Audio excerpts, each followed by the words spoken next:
Muito boa noite, sejam bem-vindos ao Linha Aberta. Hoje vamos falar sobre o fenómeno da xenofobia que vem assolando a África do Sul, que tem repercussões em Moçambique, uma vez que há cerca de 300 mil moçambicanos a viver na África do Sul e que, portanto, o que impacta portanto, nas suas vidas. Este vai ser então, o nosso tema de discussão. Tenho comigo três convidados: Emílio Zeca, Calton Cadeado e Dário Chacato. Com os três, então, vamos tentar analisar este fenómeno, procurando então descortinar quais são as motivações deste fenómeno ao nível da África do Sul. Hoje o Presidente da República fez um pronunciamento sobre a matéria, portanto, a dizer então que o Estado moçambicano acionou várias medidas extraordinárias para atender os moçambicanos que eventualmente vão ser repatriados da África do Sul. E, inclusive, vai ser criado então um centro de acolhimento destes moçambicanos no distrito de Moamba, mais exatamente. Muito bem, este vai então ser o nosso tema. Vou começar aqui os nossos convidados. Começo com Emílio Zeca, que é investigador, é coautor de um livro que fala precisamente sobre este fenómeno da xenofobia. Começo por si. Sei que fizeram um estudo, entre o estudo que fizeram, portanto, e aquilo que é este último fenómeno que colidiu na última semana, há semelhanças dos fatores que terão encontrado, tanto no primeiro estudo que fizeram, que deu lugar ao livro ou não? Muito boa noite. Gostava de cumprimentar os meus colegas e o moderador e o pessoal lá em casa. É sempre uma oportunidade de vir partilhar com o pessoal aqui alguns resultados dos estudos que temos vindo a fazer. E, como Jeremias fez menção, em 2018 publicamos um estudo sobre os contornos da violência xenófoba. Basicamente é este o livro. Os contornos da violência xenófoba e as implicações desse tipo de violência para os estados vizinhos da África do Sul. Eu tive a tarefa de analisar as implicações desse tipo de violência para Moçambique em três dimensões: a dimensão político-diplomática, a dimensão econômica e a dimensão social. O resultado, ou dos resultados que nós chegamos, o resultado que mais ganhou destaque foi o facto de termos constatado que a violência xenófoba é recorrente na África do Sul.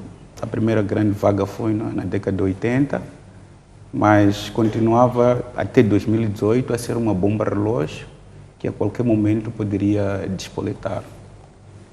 A última grande vaga foi mobilizada por via do discurso de um líder tradicional. Desta vez não houve uma causa assim eminente, a causa única que mobilizou essa violência, mas é um conjunto de causas próximas, de causas profundas, entre as quais a questão da pobreza, a questão das condições de vida degradantes de vários segmentos sul-africanos, a questão das falhas das políticas públicas que o ANC, quando ascendeu ao poder, prometeu em termos de mudanças estruturais na sociedade, em termos econômicos e acesso aos recursos, um conjunto de falhas políticas na área da segurança e na área da administração territorial, uma falta de cometimento por parte das autoridades sul-africanas em coordenar, tendo em conta os vários segmentos internos, para reprimir, controlar e desencorajar esse tipo de violência. E mais do que isso, uma total descoordenação e descometimento, ou falta de cometimento por parte das lideranças regionais para colocar esse assunto na agenda regional, de modo a, primeiro, condenar, mais do que condenar, avançar com ações coordenadas e holísticas e integradas para que esse tipo de violência não volte a recorrer. Mais do que isso, há uma apatia de grande parte da liderança regional, logo depois da eclosão deste último surto. Basicamente, um ou dois líderes que se pronunciaram. O nosso chefe de Estado somente se pronunciou hoje, mas a escalada de violência já vem desde a semana passada. Eu volto assim, introduzo aqui o Hilário Chacato. Penso também a sua leitura daquilo que acha que são as prováveis causas deste fenómeno na África do Sul. Sobretudo, tendo sempre em conta o que é que nós podemos, como Estado, aprender do que acontece na África do Sul para preventivamente não virmos a ver isto. Nós também estamos com recursos naturais em grande escalada, grande expectativa. A África do Sul teve um período de pós-apartheid e toda a gente pensava que ia ficar rica com o fim do apartheid.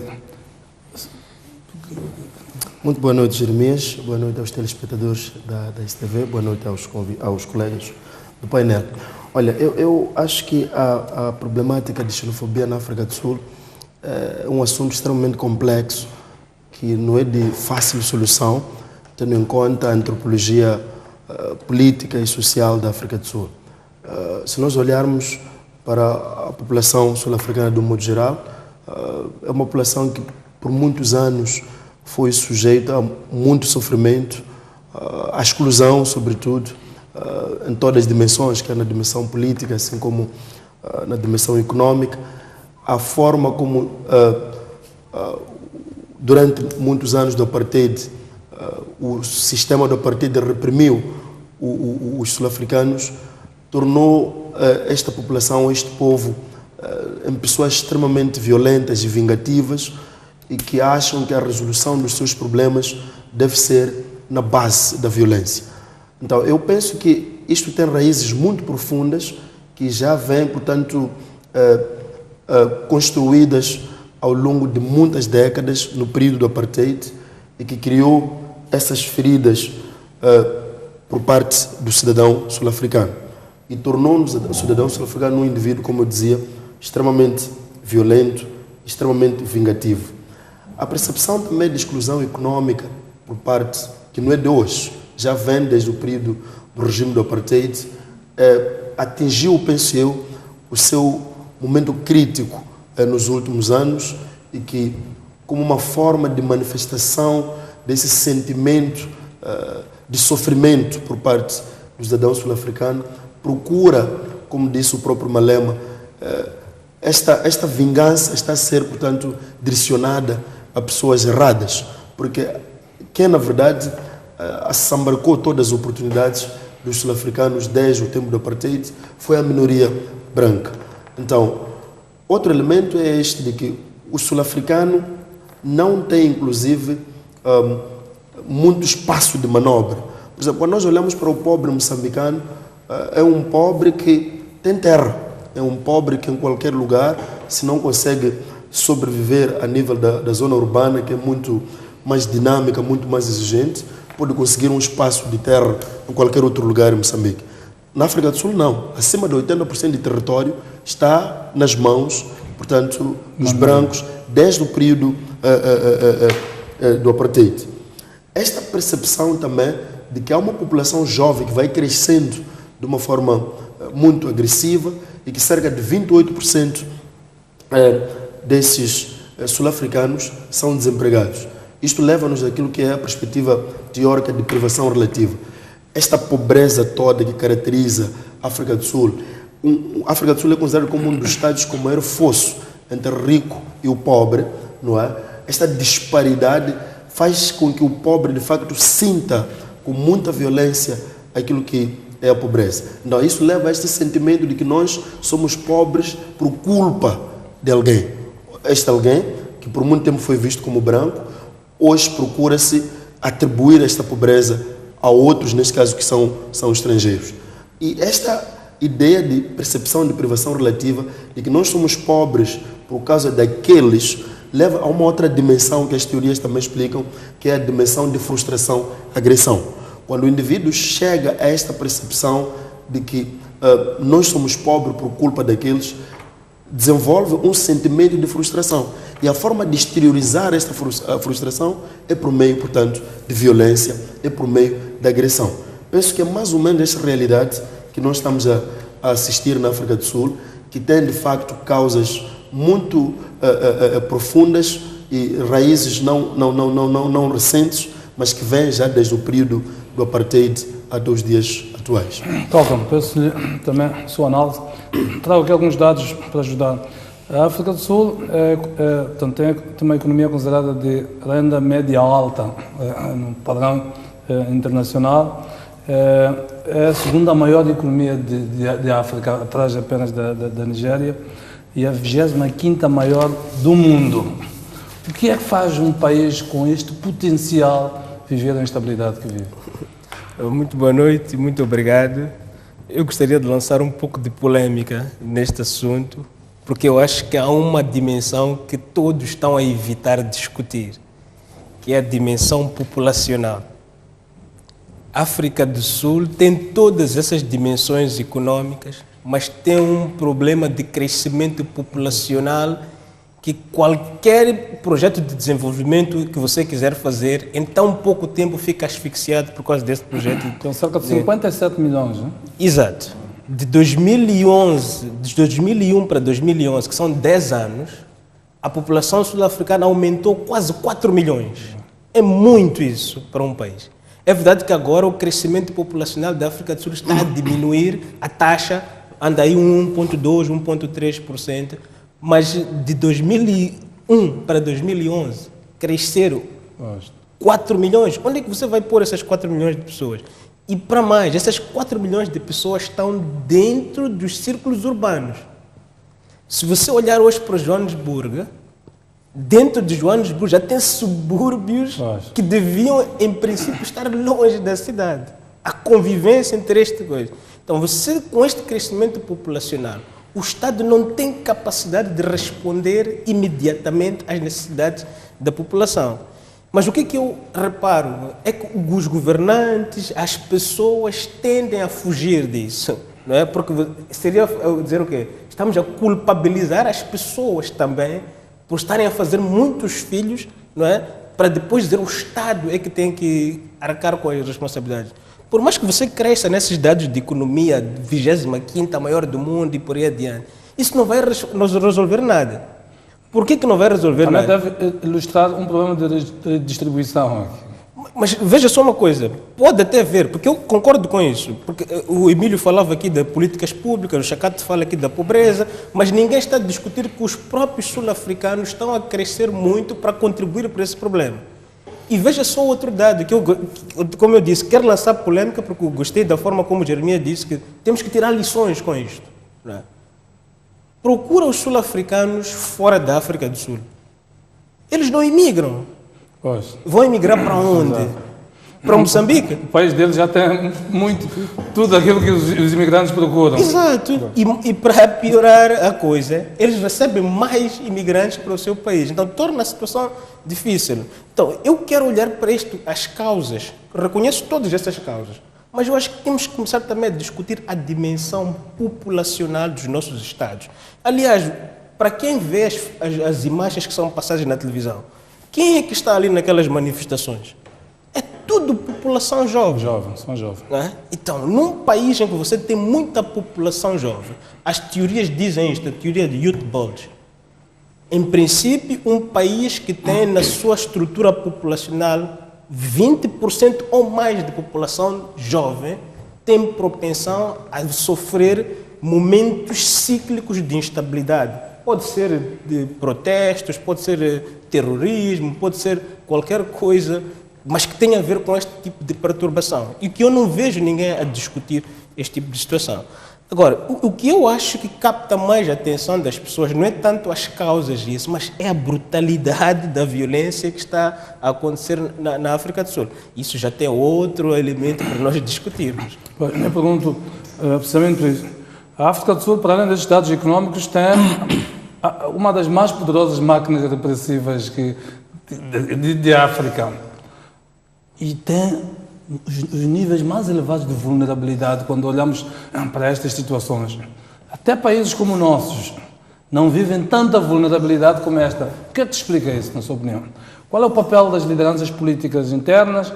O Zé tinha levantado a questão das lideranças também regionais, de colocar esses pontos na agenda. Quando olhamos para o Trump nos Estados Unidos, uma das bandeiras eleitorais dele teve a ver com isto, a imigração, ali com os países todos à volta, e que um dos maiores polícias dos Estados Unidos são os países à volta. Exato. O que está a acontecer com o governo atual do México, os níveis de imigração baixaram drasticamente, houve ali uma concertação relativamente a isto. O que é que está a acontecer ao nível regional? Mas também ter um vizinho tão poderoso como a América, você tem que fazer um pouco o jogo, a dança do vizinho. Sim. Eu faço precisamente isto porque há quase um paralelismo entre nós, a África do Sul, e os Estados Unidos e os outros ali à volta, no caso da América do Norte. Já houve um tempo em que a África do Sul, por exemplo, conseguia fazer o repatriamento de imigrantes que estavam na África do Sul do ponto de vista ilegal, que nós acabávamos acolhendo muitos deles. Porque muitos deles até usavam Moçambique como um trampolim, um corredor para chegar lá. Então. Mas isso não serviu, porque as mesmas pessoas que saíam de lá empurrados, aquele famoso comboio, acho que era as quintas-feiras, né? Terças-feiras, terça ou quinta-feira, mas as mesmas pessoas voltavam para lá. Não é? Mas antes disso, Jeremias, os imigrantes na África do Sul, há problemas de dados ou números, assim. Fala-se de 2 milhões a 5 milhões, não é? Uns tentam exagerar. Deles, porque ilegais é difícil chegar aos números reais. Exato. Mas há essa polêmica. Então, a máquina repressiva da África do Sul pode até ser muito forte, mas ela também encontra uma resistência muito forte de muitas pessoas dentro da África do Sul e outros que vêm de fora. Então, é difícil agir nessas circunstâncias. Se nós olharmos para a dimensão das lideranças que são acusadas de ser cúmplices, ou se não são cúmplices, pelo menos fazem vista grossa ao assunto, mas se isso acontece, hoje essa estratégia é contraproducente, porque a África do Sul está na boca do mundo pelas piores razões. Exato. Volto assim. O Carlton levantava aqui a dimensão demográfica. Eu olho para os nossos estados, do último censo de Moçambique, em 2007 para 2017, nossa população cresceu 2,8%. Ou seja, estamos dentro dessa linha. E há projeções, portanto, nesta altura estamos com cerca de 30 milhões de habitantes, mais habitante, menos habitante, e há projeções de que vamos ser 60 milhões em 2040, por aí, sensivelmente. 2040, mais ou menos daqui a 20 anos, sensivelmente. Que é que, se estamos com estes níveis de pobreza e de redistribuição desigual em 2020 com 30 milhões, daqui a 20 anos com o dobro, se calhar temos o dobro dos problemas que temos nesta altura. Eu queria ver se esta dimensão demográfica vocês captaram neste vosso estudo relativamente a isto e que ilações, dizemos, daquilo que vocês captaram para nós como Estado, como Moçambique. Não apenas como receptores dos migrantes que saem de lá, mas como, se calhar, fonte de problemas iguais àqueles que a África do Sul está a viver. Olha, a componente demográfica não foi uma variável do estudo que nós fizemos, mas a transição demográfica ele é um fenômeno que passou a ser um dos problemas globais dos Estados. Estados com territórios reduzidos e crescimento populacional elevado terão problemas de gestão e de segurança nacional. Um dos aspectos que nós tomamos de atenção no nosso estudo na componente demográfica foi a matriz que nós fizemos sobre os principais alvos desses ataques. Negros, sobretudo? Desde a primeira grande vaga dos anos 80, há 4 grandes categorias de xenofobia que nós encontramos. Uma muito virada para o pessoal de negócios, que eles apelidaram de businessfobia. Uma direcionada para negros, que eles apelidaram ou rotularam de blackfobia. A outra, direcionada para os pobres, que levavam a cabo trabalhos marginais, mas que acabavam direta ou indiretamente ocupando postos de trabalho que os sul-africanos negros rejeitavam, mas tendo em conta os benefícios que os estrangeiros conseguiam, eles passaram a ter uma espécie de inveja, que rotularam de puafobia. E, finalmente, uma outra matriz de aversão a um grupo que foi para a África do Sul, integrou-se na atividade econômica e conseguiu um conjunto de benefícios, mas todos eles vindos da África, que rotularam de afrofobia. A matriz demográfica dos estrangeiros na África do Sul, que têm atividade econômica e que rendem lucros significativos, temos os grupos dos indianos, que controlam basicamente o negócio retalhado, setor comercial. Tem os israelitas, que controlam a parte mineira, sobretudo os diamantes e a extração do ouro. Depois tem outras pequenas comunidades de brancos puas. Todos esses grupos étnicos ou esses grupos rássicos não são objeto desse tipo de violência.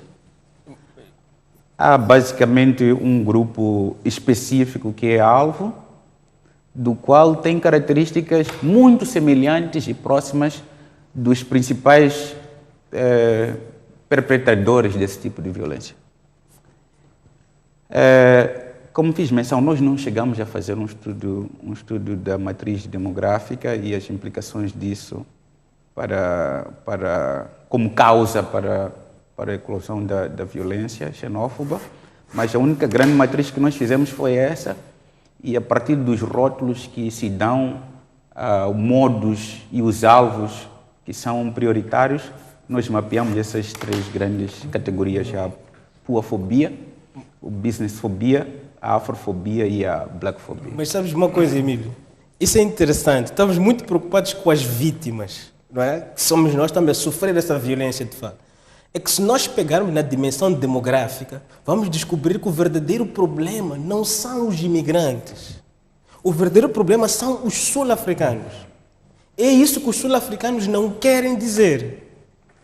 Aquilo que estamos a dizer agora é que, como é que se diz, estamos à procura de um bode expiatório. Então, quando você tentar discutir a dimensão de população dentro da África do Sul, a teoria do bode expiatório cai por terra. Até pelos alvos que estão a ser atacados. Claramente, se olharmos para o produto interno bruto sul-africano, os alvos representam uma coisa que é peanuts. Mas a questão da transição demográfica, enquanto um assunto de segurança, o bônus demográfico é um grande benefício para o desenvolvimento nacional. Todos os estados emergentes ou as economias emergentes, elas experimentaram e passaram por uma transição demográfica interessante.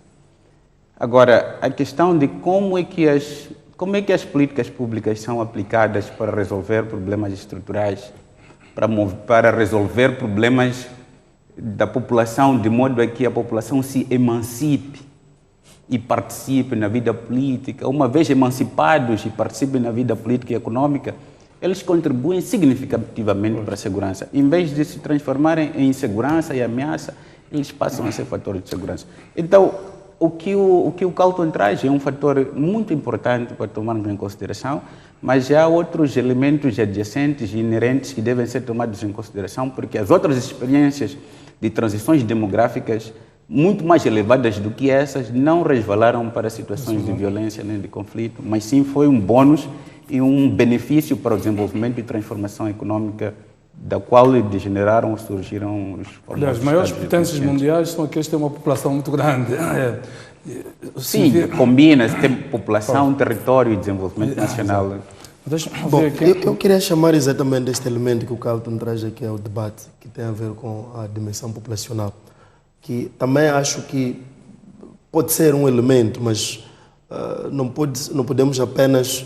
Mas o Carlton também admitiu que os outros elementos devem ser chamados à colação quando se debate a questão da África do Sul. Mas também é preciso dizer que o elemento populacional também pode ser visto numa perspectiva mais positiva. Se nós olharmos para o caso da China, que tem um quarto da população mundial, não temos essa realidade, não é? E China hoje é um Estado que acolhe, de certa forma, grandes imigrantes. Conheço alguns moçambicanos que residem hoje na China, são grandes empresários que até estão a investir aqui em Moçambique. Conheço alguns, mas não quero aqui citar nomes. Mas para dizer que o elemento da população na África do Sul pode não ser necessariamente o tão determinante para a situação que se vive. Mas eu volto a destacar a ideia de que fatores históricos, não é? A ideia de um sul-africano que já é vulnerável a questões de ser vingativo, a questões de violência, tendo em conta todo o histórico sul-africano viveu ao longo de todos esses anos do apartheid. Penso que pode ser também um elemento extremamente importante e determinante para um comportamento tão vingativo por parte da África do Sul. Quando nós falamos de 50 e tal milhões, 57 milhões de cidadãos na África do Sul, penso que não é um número tão expressivo. Nigéria tem muito mais população de longe do que a África do Sul, mas não temos esta dimensão, portanto, de violência na perspectiva em que se tem na África do Sul, contra estrangeiros sobretudo. Então, eu penso que não é tão determinante a questão da população. Acredito eu que a questão da distribuição, portanto, tão dispara que se vive na África do Sul desde o tempo do apartheid, a questão de exclusão por parte, sobretudo dos negros, que de certa forma não têm acesso à terra, fazem muita pressão sobre os poucos recursos disponíveis. Eu acho que isso deve ser muito mais levado em conta do que a questão do crescimento populacional. Trazendo esta ideia para a realidade moçambicana, penso que não teríamos a mesma situação. É preciso olhar para Moçambique, que tem especificidades que são completamente diferentes. Acha que não corremos esses riscos aqui? O grande problema em Moçambique seria, neste momento nós vamos construindo expectativas muito elevadas por causa deste boom de recursos energéticos. Há uma percepção de que a qualquer momento qualquer um de nós pode ficar rico. Então, essas expectativas elevadas, se não forem muito bem geridas, pode criar problema. Mas isso não tem nada a ver, na minha percepção, com o crescimento da população, mas sim tem a ver com esta ideia de criar expectativas elevadas e que essas expectativas ao longo dos anos não são respondidas, as pessoas vão esperando, quando isso não acontece, as pessoas podem tornar-se, de certa forma, vamos lá, como eu chamava aqui a teoria de frustração e agressão, podem tornar-se frustradas e podem exteriorizar a sua frustração por meio de violência e agressão. Carlton, até a sua ideia, mas também queria ouvir o que é que acha do papel das lideranças neste processo todo? Quer da própria África do Sul, quer regionais. O papel das lideranças é fundamental, não tenhamos dúvidas. É fundamental tanto para a mobilização, para a instrumentalização das pessoas para irem para a xenofobia, mas também é fundamental para contribuir para que as pessoas não exteriorizem a violência. Porque, repara uma coisa, Jeremias, quase todos os países do mundo têm uma ou outra dimensão de xenofobia. O que está a ser diferente aqui na África do Sul é o nível de violência. Nos outros países aqui em África, inclusive na Nigéria, você tem um tipo de xenofobia, mas é um tipo de xenofobia que é na retórica, não é? Aqui no nosso país, você nunca ouviu pessoas a dizer: estes aqui chegaram hoje, já estão aí ricos, não sei quantos. Essa é uma forma de você dizer também a coisa, mas não é um nível de xenofobia que nós podemos dizer que é alarmante e vai pôr em perigo. Se exacerba para a violência. Exato. Também porque, como disse o Chakate, aqui permita-me trazer um pouco de história. Por exemplo, o apartheid, os sul-africanos são violentos por causa da mão do apartheid. E como isto? Durante a luta contra o apartheid, a guerra contra o apartheid ocorreu nas cidades. Exato. E ali era violência entre o branco contra o negro, mas também violência contra o negro contra o negro, principalmente aqueles que eram acusados de ser coniventes com o regime do apartheid. Era brutal. Ao contrário, por exemplo, daqui de Moçambique, nós fizemos a guerra de libertação do campo para a cidade. E nessa luta do campo para a cidade, a Frelimo fazia questão de dizer para não molestar a população, porque era a população que dava de comer e sustentava. Então não temos um histórico de violência muito forte, apesar do colono português ter sido extremamente violento. Mas na África do Sul não foi assim. Era violência dentro das cidades. Quase se institucionalizou como uma cultura. Exato. Então aquilo está empenhado. Alguns dizem que não, está no ADN do sul-africano. Não, isso aí é o exagero. Não. A Emília pode me dizer que aquelas teorias, o homem é bom ou mau por natureza. Não é por aí. Não é? Mas há uma realidade histórica que o Xará está a dizer que é isso. Agora, quando você olha para esta realidade hoje aqui de Moçambique, você não tem isso. Na Nigéria você não vai ter isso. Mas no Quênia, nos Camarões, aliás, em várias partes da África Ocidental, o Gonçalves fazia-me lembrar outro dia que o Ghana tirou a população nigeriana do seu país. Na altura eles tinham muito ouro. A Nigéria também fez a mesma coisa, tirou a população, tirou. Né? É um tipo de xenofobia, vamos dizer assim. Né? Aqui em Moçambique eu não vejo a possibilidade de chegarmos... Eu queria trazer um... O Emílio já tocava também, que queria só pontuar isto, depois vai acrescentar como quer dizer.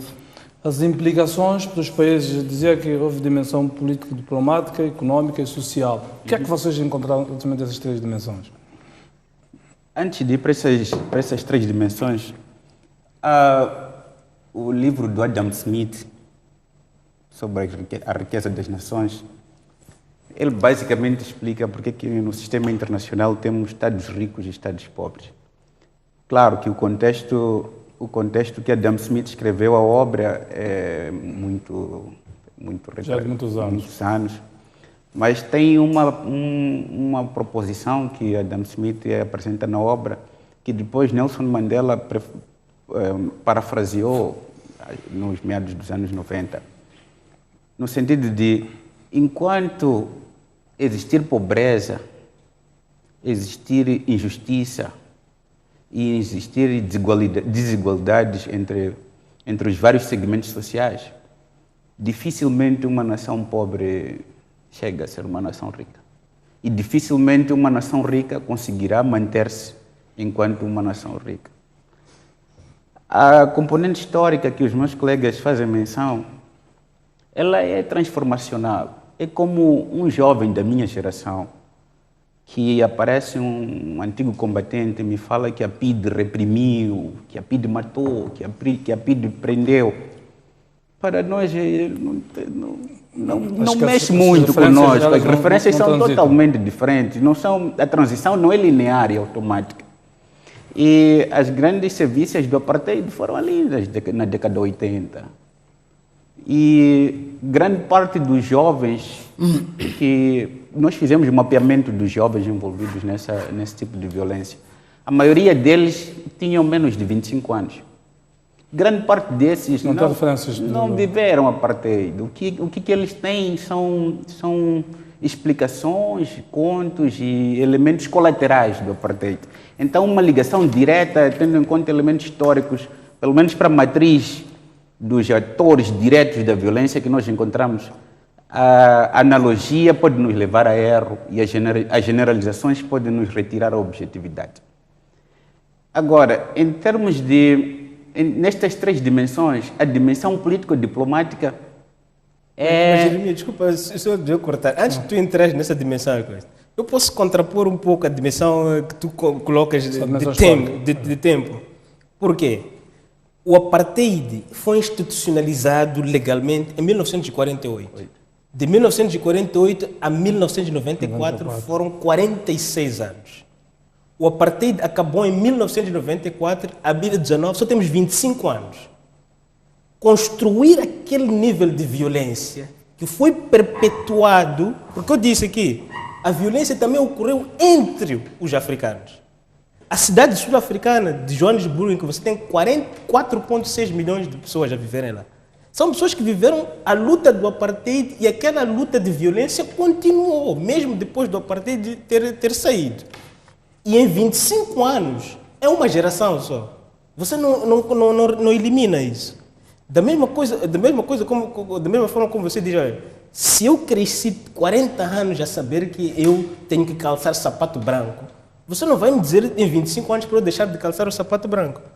Quanto mais não seja um nível de cultura de violência que está institucionalizada naquela sociedade.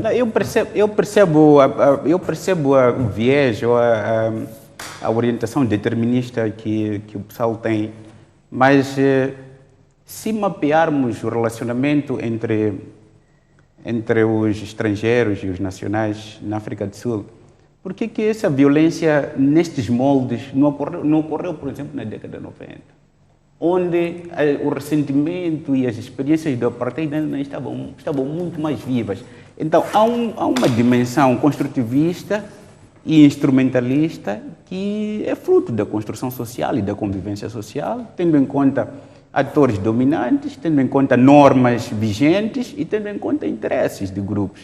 Não é muito, pelo menos na minha perspectiva, não é a componente histórica que tal, mas são as várias forças que estão por detrás de um contexto desfavorável para grupos que foram marginalizados, para grupos que tinham um conjunto de expectativas, para grupos que tinham um conjunto de projetos que, envolvidas 2 décadas, não se materializaram. E, a partir dessa minha perspectiva, eu acho que em Moçambique há condições possíveis. Elas são presentes, porque, por exemplo, eu tenho um dos meus irmãos, ele trabalha em TET, é arquiteto naval, e trabalha diretamente com as comunidades, porque ele participou em todo o processo de ordenamento populacional lá.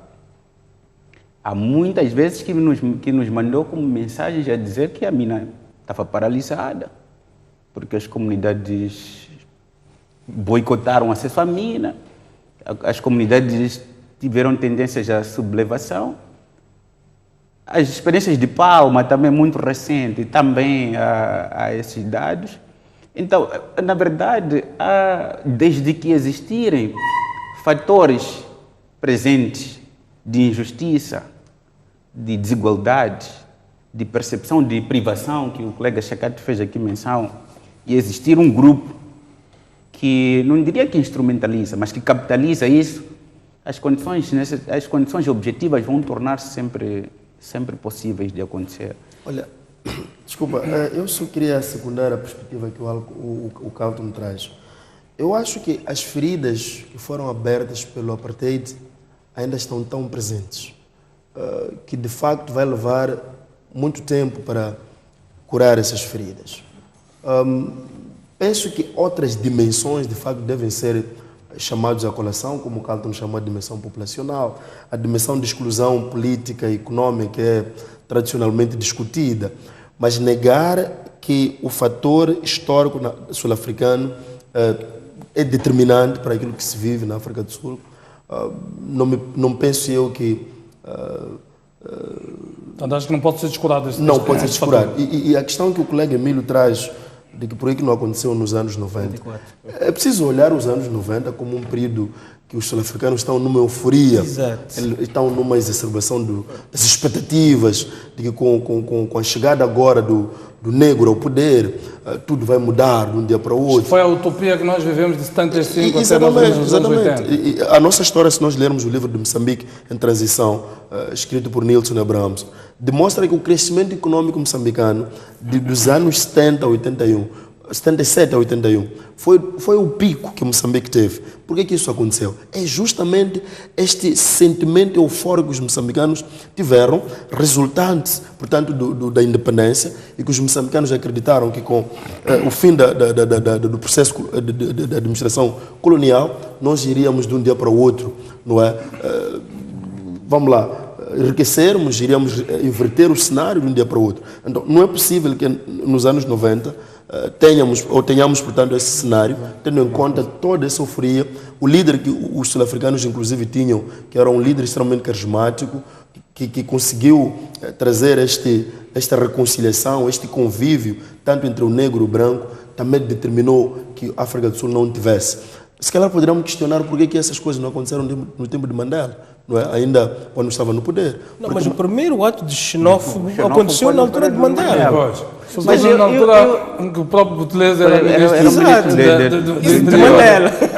Não, mas estou a falar em termos do clímax desses acontecimentos. Eu penso que o 2008 foi um momento muito mais intenso deste. Eu só ia trazer um elemento comparativo aqui para não entrarmos no romantismo de que não teremos possibilidades desse tipo de evento acontecer aqui em Moçambique.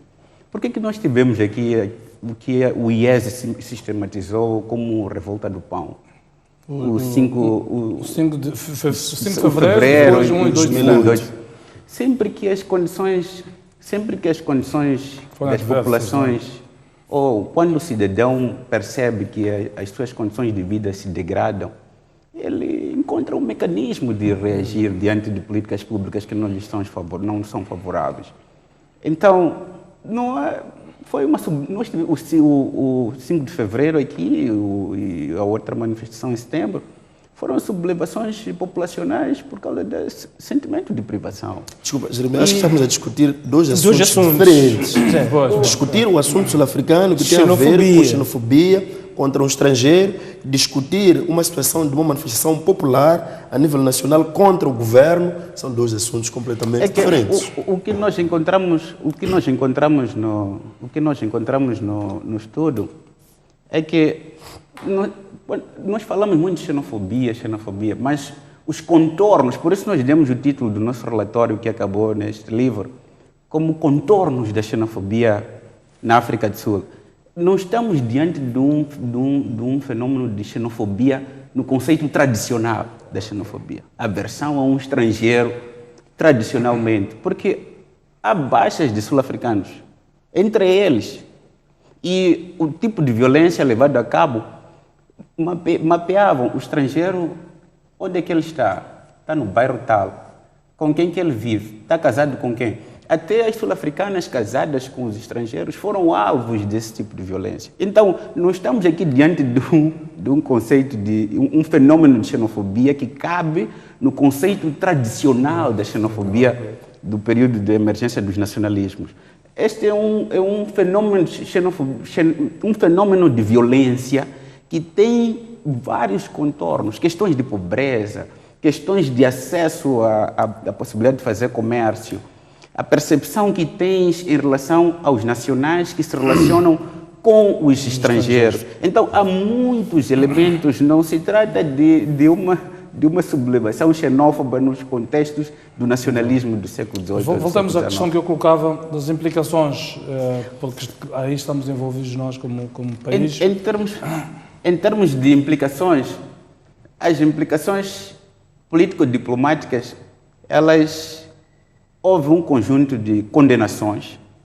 Todavia, parou-se ali nas condenações. Não se avançou, por exemplo, para um plano de ação conjunta e concertada para que o fenômeno não voltasse a acontecer. Mais do que isso, em termos... Já que prevaleceu o politicamente correto ali. Prevaleceu o politicamente... Não ingerência nos assuntos internos e uma espécie de diplomacia silenciosa. Em termos econômicos, esperava-se que os estados que sofreram bastante deste fenômeno, sobretudo os malauianos, os zimbabueanos e até os nigerianos, não conseguimos chegar na Nigéria, que tivessem posições, diria, duras e condenatórias. Mas, no final do dia, é aquilo que a escola marxista das relações internacionais nos ensina nas relações econômicas. Quando um Estado pobre relaciona-se com um Estado mais forte, ele cria uma relação de dependência. E quando ele abandona a relação com o Estado forte e tenta relacionar-se com um Estado pobre igual a si, o nível de insegurança aumenta ainda mais. Então, esta dimensão de se relacionar com uma grande potência regional acabou pesando bastante nas relações econômicas, porque Acho que mesmo no dia a dia, se tu tens um amigo com muito dinheiro, Com muito dinheiro. paga as contas toda hora, qualquer coisa que ele faça, está tudo bem. Engraçado. Quem financia manda.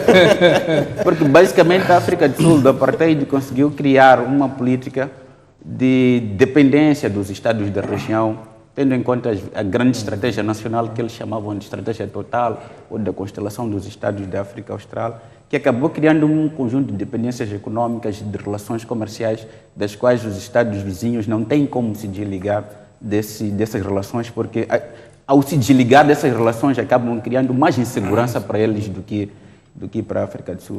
Calto, queria ouvir essa questão das aplicações.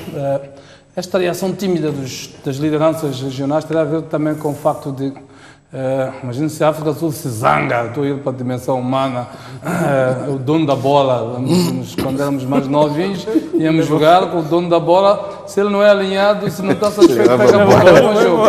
Será um pouco isto. É um pouco isto dito da forma mais fácil de se perceber.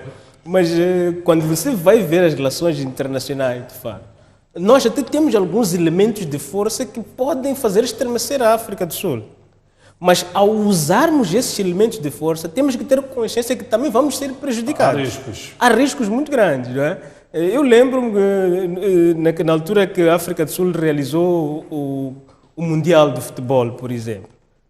A diplomacia que foi feita aqui para dizer, companheiros, não deixem que nenhum fusível caia, não sei quantos, porque todo mundo há de estar na África do Sul, então não pode faltar energia.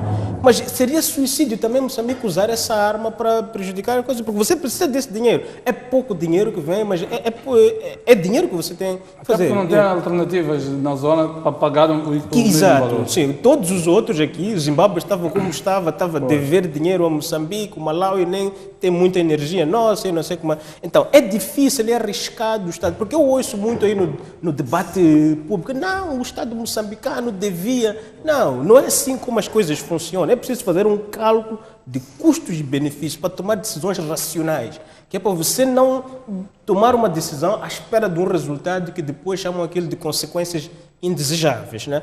Então, em termos de diplomacia, há uma coisa muito boa que a SADC tem, que os países da SADC têm. Os países da SADC pegam no telefone e ligam-se entre eles. Comrade, o que é que se passa? O que é que se passa? O que é que se passa? Essa diplomacia... Foi um pouco esta ideia que o Presidente tentou transmitir hoje na sua comunicação à nação. Sim, e isso é muito bom, porque não é com medidas extremas. O Ruanda pode fazer isso, e fez agora, por exemplo, porque está lá longe, está distante, não é? A Nigéria pode fazer isso porque está lá longe, está distante. Agora, não sei se fosse Nigéria e Gana, por exemplo, a fazer essa situação, teria o mesmo tipo de pujança.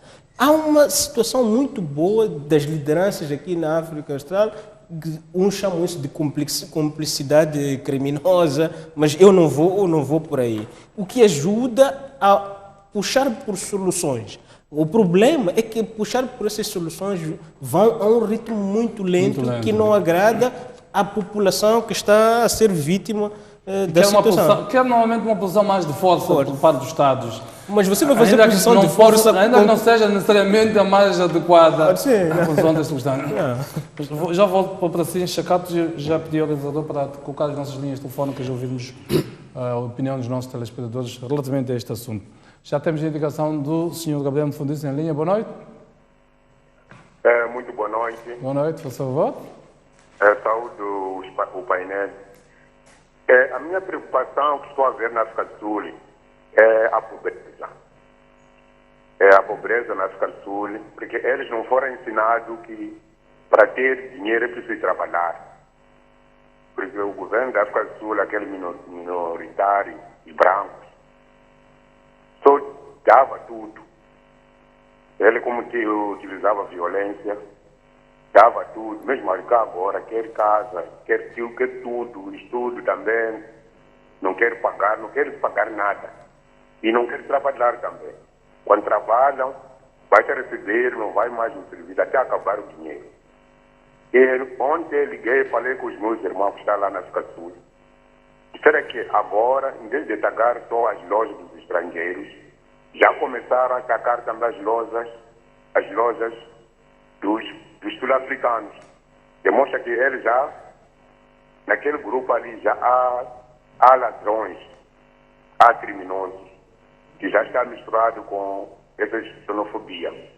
Então é preciso que o governo da África do Sul pede ajuda se não consegue ele controlar a sua população.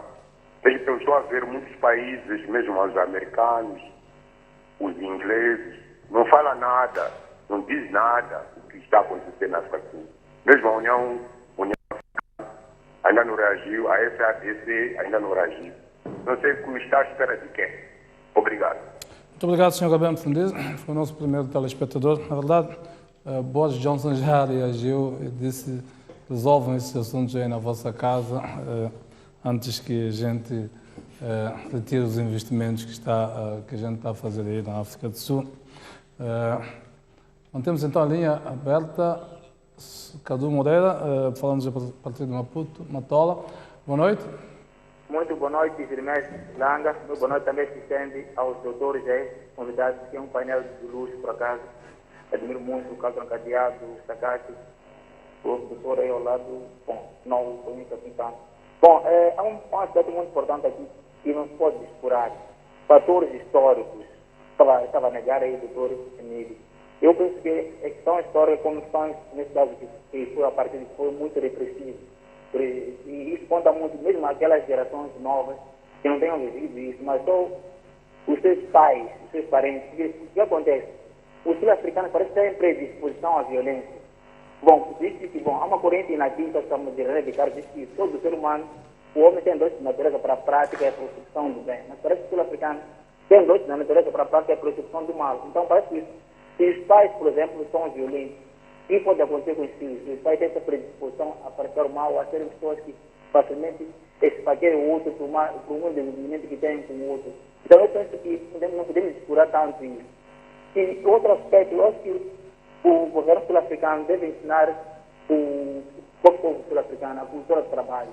E uma vez eu vi aqui na primeira dia foi em 2015, ouvi o Tomás Salomão a dizer: eles devem ensinar os sul-africanos que, por exemplo, subir uma escada, ter leva, é trabalho aqui, porque eles vivem reivindicando direitos. Eles sempre querem que o governo sempre provê algo para eles. Então eu penso que isso eu tenho que mudar na África. Tudo bom, em parte me espanta muito o silêncio do nosso governo. Tudo bem que estava a dizer aí que quando você surgiu na dependência, não tem recursos financeiros, sempre tem dificuldade sempre de poder agir contra um amigo seu que paga as contas, como estava fazendo negócio mesmo. Mas nós esquecemos que, por exemplo, a África do Sul, uma grande mão de obra para as minas de diamante, às vezes da Uenela, eu lembro muito bem quando tinha a história, era mão de obra moçambicana, através do Paralelo 22, né? Então, eles devem saber que eles não são autossuficientes sozinhos, se quiserem achar que os outros têm que existir uma oportunidade. Então, penso que isso tem que ser discutido ao governo sul-africano através da diplomacia, país da região. Obrigado. Muito obrigado, Sr. Cadu Moreira, pela sua opinião. Mantemos a linha aberta para ouvirmos outras opiniões de outros telespectadores à volta deste fenómeno que afeta cada um de nós, direto ou indiretamente, como o Estado no geral, mas também cada um de nós tem um familiar aqui, acolá, tem um vizinho que é vítima deste fenómeno. Vamos em conta, Sr. João, falamos a partir de Nampula. Boa noite. Boa noite. Boa noite, faça favor. Sim, eu queria comentar acerca do último ponto que fala de consequências econômicas. Ok, faça favor. Eu queria dizer o seguinte, que nós como um país não podemos toda hora esperar que os outros tomem decisões por nós. Porque veja só que por causa daqueles que nos ajudam no orçamento do Estado, tomaram a decisão que tomaram, o país ficou sem apoio externo. E o país começou a encontrar soluções internas, recolha de imposto aqui, etc, etc. Então, há decisões que devem ser tomadas, apesar de nós podermos sofrer consequências, não sei o quê. Há contratos que devem ser mexidos para mostrar que nós somos um povo também que podemos tomar uma posição. Apesar de todas as consequências que podem vir, econômicas, sociais, etc. Muito obrigado. Muito obrigado, Sr. João. A favor de mais musculatura, portanto, por parte de Moçambique. Veja como aquelas situações em que um magrinho chega junto a um daqueles alterofilistas, se levanta os braços assim, ficas assim. Pois. Um sopro e tu voas. Exato. Temos a linha aberta, não sei se temos mais alguém em linha. Temos ou não? Senhor Edson, fala a partir de Maputo, boa noite. Boa noite, boa noite. Boa noite, faça favor. Olha, eu queria participar Faça favor. e eu acho que nós olhamos para muitos fatores, mas é algo em particular que nós estamos a olhar com alguma atenção. Exato. Os sul-africanos foram livres do apartheid há mais ou menos 20, 25 anos para cá. E nesses 20, 25 anos temos que analisar qual é a franja dos negros que tiveram acesso à educação. Qual é a franja dos negros neste momento que conseguiram chegar a uma licenciatura? Há 2 anos atrás, a comunidade jovem negra fez uma greve por causa dos custos das propinas nas universidades. Há um tempo atrás, acho que foi 1 ano, 2 anos, não falha a memória. Então, isso revela que a África tem alguns problemas que têm a ver com a própria educação da própria comunidade negra na África do Sul. E esse pode ser um dos fatores que leva com que haja esse exacerbar de ânimos a nível dos próprios atos xenófobos. Porque nós, em Moçambique, por exemplo, não é que nós não temos alguns focos a este nível, mas vamos a ver, de 75 para cá, houve uma abertura para os moçambicanos terem acesso à educação. O nível de jovens com massa crítica acadêmica aumentou nos últimos tempos. E o nível de discussão de assuntos políticos também foi aumentando devido a essa escolaridade, por assim posso chamar. E esse problema, se calhar, neste momento está a faltar à África do Sul. Muito bem. Então, quando dizem que nós, em Moçambique, não corremos risco de ter uma situação idêntica, provavelmente não seja aos níveis de violência que a África do Sul enfrenta. Mas nós também temos nas redes sociais algumas inquietações de índole socioeconômica que possam se assemelhar às mesmas que acontecem na África do Sul. Que eu acho que se não houverem políticas do governo, principalmente agora com o boom da indústria mineira ou do gás, do petróleo, provavelmente daqui a mais uns anos seremos nós a estar na mesma situação. Se formos a ver, são coisas que já acontecem ao de leve nas redes sociais. Era mais ou menos essa contribuição. Muito obrigado, Sr. Edson, pela sua contribuição. Temos de atender mais 2 telespectadores e fechamos as linhas. Vamos então dar oportunidade a mais 2 chamadas e depois voltamos aqui ao nosso painel. Mantemos a linha aberta. Sempre o tempo que temos de fazer um compasso de espera entre um desligar, depois entrar a chamada do outro, uma vez que estamos a usar uma linha telefónica. Temos alguém?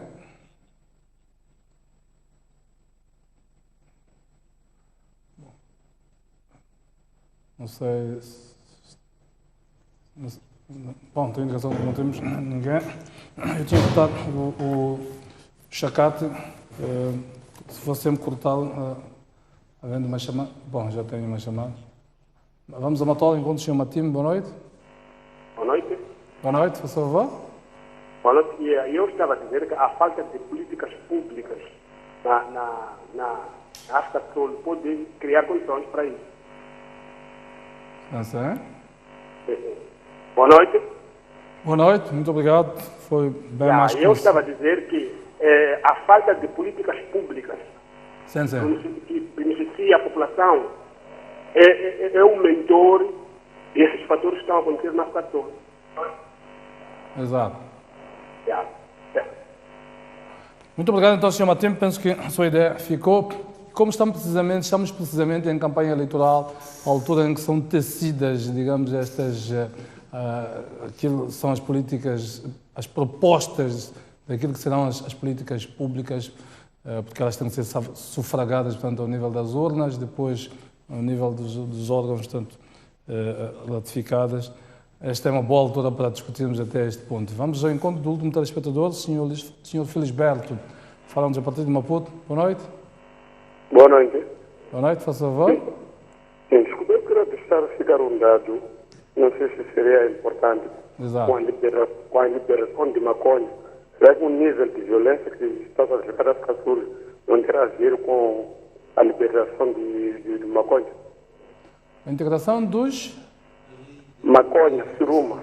Recentemente a África do Sul liberou o consumo de cannabis sativa. Ah, sim. Okay.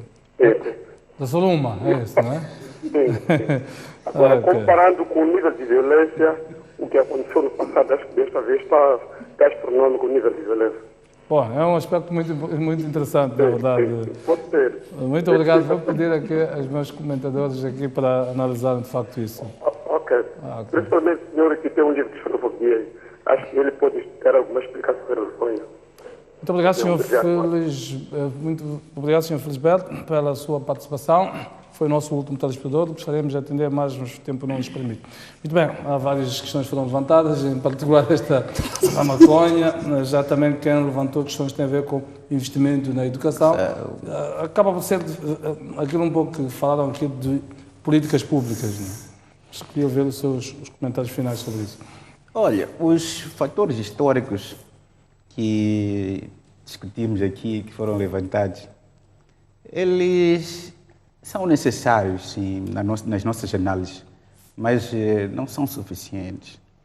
E continuo a acreditar que o delay histórico responsabilizou-se de muitos aspectos em relação a esta questão. Mais do que isso, a reconstrução dos moldes de violência e das percepções da violência do apartheid, eles são sim sempre presentes, mas para o grupo que leva a cabo esse tipo de violência, não seria um elemento muito convincente para eles levarem a cabo esse tipo de atividade. As falhas das políticas públicas do ANC, na área da educação, área social, todas as vertentes sociais e do empoderamento de grupos marginalizados, falhou bastante, enquanto um partido de cariz socialista e interventista... Um partido de esquerda. Um partido de esquerda, para não dizer socialista, assim estava à procura desse conceito, falharam totalmente. E vários segmentos sul-africanos usam isso como instrumento para mobilizar e materializar seus objetivos. Agora, a condenação dos Estados da região também ela é necessária, mas não é suficiente.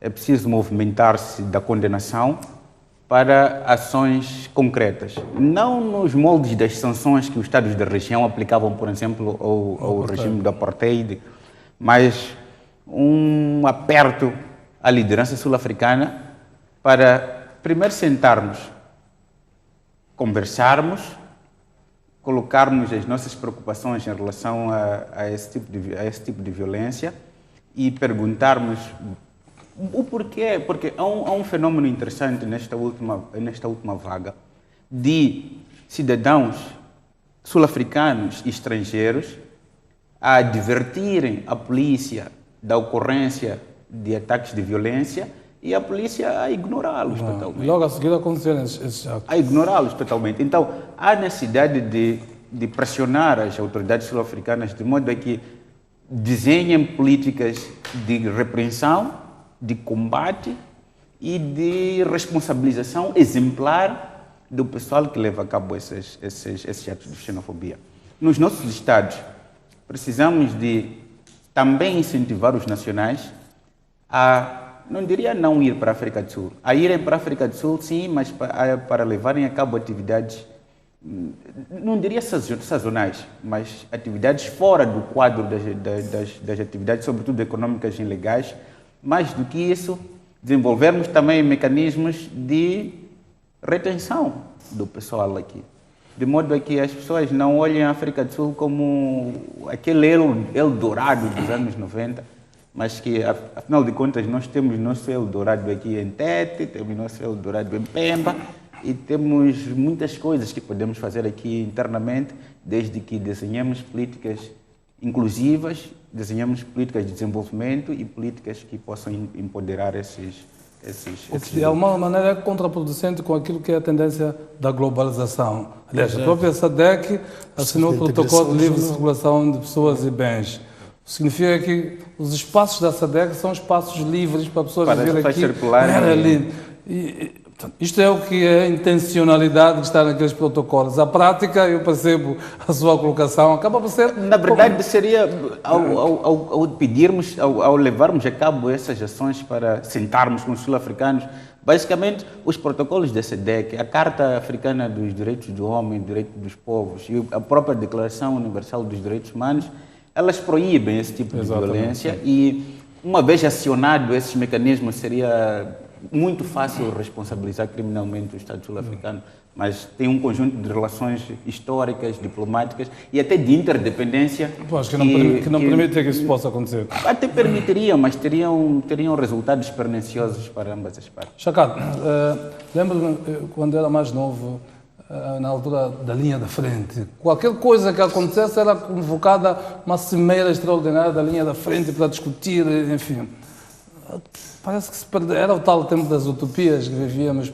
A SADC é uma letra morta na prática relativamente a estas questões globais que afetam.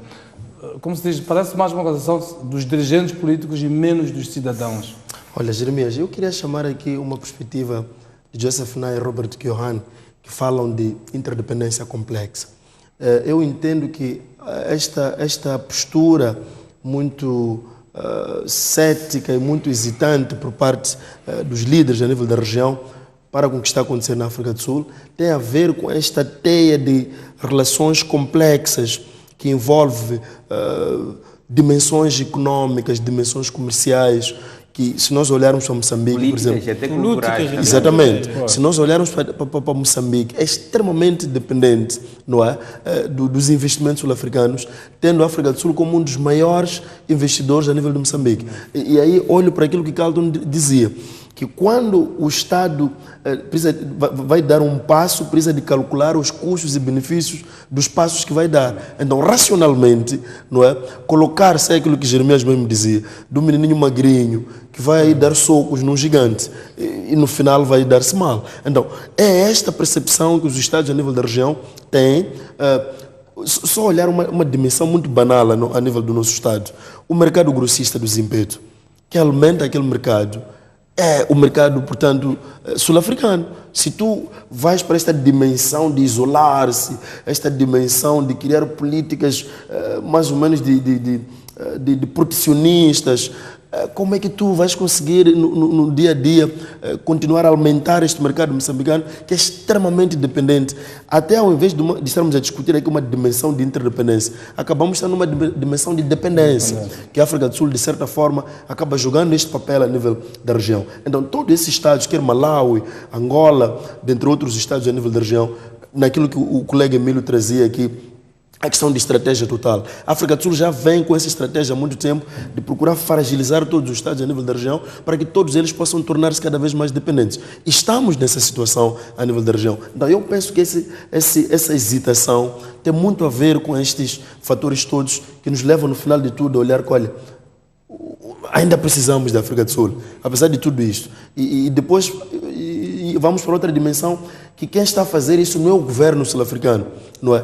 Como é que o governo moçambicano vai tomar medidas extremamente digamos, duras contra o governo que está a ligar, como dizia o Carlton, estamos a fazer o nosso melhor para impedir que isso volte a acontecer. Então, é uma dimensão, aliás, é uma situação extremamente complexa para que os governos a nível da região tomem medidas muito duras. Se tem um governo que aparentemente coopera, tem um governo que está ali para dialogar, então eu penso que ainda vamos ter muitas dificuldades, a não ser o próprio regime, o governo sul-africano a tomar medida.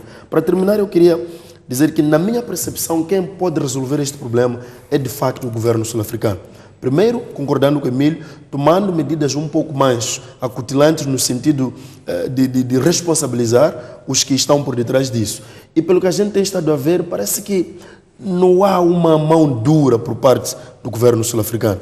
Este é o primeiro elemento. O segundo elemento, eu acho que o sistema educacional sul-africano deve incorporar alguns elementos que demonstram o papel que foi jogado por parte de vários intervenientes para que o Estado sul-africano fosse o que é hoje. Tem uma compreensão histórica. Exatamente, porque me parece que esses indivíduos que vão protagonizando essas ações não têm noção do quão os líderes a nível da região, os vizinhos da África do Sul, jogaram um papel muito importante para que a África do Sul libertasse do apartheid.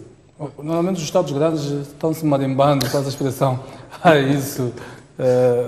Vivem mais para si, dentro. Infelizmente. Olhamos para os grandes Estados, sabe-se pouco do que acontece. Vai ter com um americano, pergunta-lhe o que acontece no mundo. O mundo é a América. O Brasil, o mundo é Brasil. A China é a mesma coisa. Portanto, infelizmente, nós mudamos. Carlton, que houve nas suas últimas eleições, havia uma expectativa relativamente ao Cyril Ramaphosa. É empresário, tem toda a visão de mercado, é um político já há muitos anos. Está a ser mais do mesmo dentro do ANC, esta mudança cíclica de lideranças? O que é que está acontecendo sobre ele? Quem molda quem?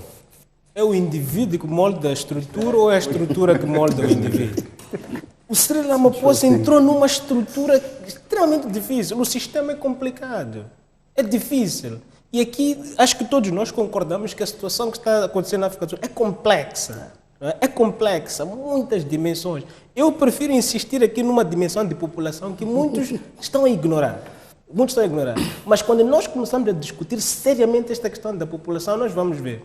Agora, pergunta, por que é que os governos têm medo de discutir a questão da população? E por que é que as próprias populações também não querem discutir a questão da população? Na Índia, por exemplo, quando você fala de questão de população, eles dizem, não, é meu direito humano eu fazer quantos filhos eu quiser e eu poder sustentar. Mas depois você vai ver o nível de pobreza que eles próprios contribuem para aquela situação. A China já foi mais corajosa nisso. Já foi mais corajosa, veja só. Mas o que está a acontecer ali? É que tem muita população e a África do Sul também tem muita população. A pergunta que vem a seguir é como é que você controla muita população? 2 ou 3 medidas. Uma é aumentar o nível de repressão. Na América, como é que é o sistema de repressão? O aparato policial de controle é extremamente grande. E o aparato penal também. Grande, até tem pena de morte. Na Índia, mais de não sei quantos milhões de polícias e agentes secretos que você tem. Na Nigéria, onde vocês falavam aqui também. Tem muita população, muito militar, gente da segurança e tudo. Na Indonésia, no Brasil, tudo isso. É um aparato extremamente grande. Você tem que ser muito forte. Na China, eles até vão ao nível de pôr uma ditadura que persegue as pessoas para controlar muita população. Não é com democracia só que muito você vai controlar essa população, não é? Outra forma de você controlar a população é com religião. No Brasil, na Indonésia, na Nigéria, na Índia. Tem muito de religião para ajudar a controlar a população. Aqui na África do Sul eu não sei qual é o nível de envolvimento da religião no controle da população. Ou pelo menos para acalmar as mentes e os corações das pessoas, para não enveredar por esse tipo de comportamentos violentos. Então, há várias coisas. O outro é desporto, cultura. Faz-se com isso para controlar o nível de população. Mas outra vez tem uma coisa interessante. O Mufundice diz uma coisa interessante. Há a dimensão de crime. E aí vamos outra vez o que o Emílio estava a dizer aqui, que isto é complexo. Começa de uma forma, termina na outra. Misturam-se muitas coisas nisto.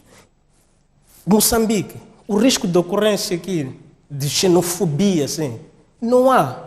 É muito baixo. O que nós temos é na retórica.